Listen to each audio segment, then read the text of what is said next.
League की भी हुकूमत देख ली, आपने पीटीआई की देख ली, अब बिलावल भुट्टो का एज ए प्राइम मिनिस्टर देखना चाहेंगे? हुकूमत जो हमने देखी ना, जो सही है वो ज़िया की हमने देखी हुकूमत। 11 साल उस बंदे ने हुकूमत की, कोई शय नहीं बढ़ने दी।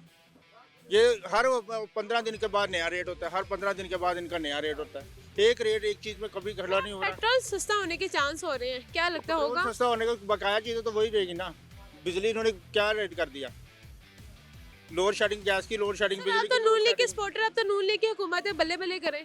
वो इंशाल्लाह ताला जरूर करेंगे, बल्ले बल्ले क्यों नहीं करेंगे, जब आने तो दें। अक्सर ज्यादातर लोगों का यही कहना होता है, नून लीग की हुकूमत में हम पूछते हैं, नून लीग की हुकूमत हालांकि है, फिर वो कहते हैं मियाँ जी।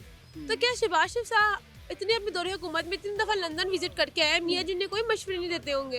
मशवरे ज़रूर देते होंगे ये, लेकिन वो ये इसको अमल करेंगे तो फिर है ना, अमल नहीं कर रहे। छोटा भाई इग्नोर कर देता चीजें। यही तो देखे ना, वो वाम के ऊपर आए ना,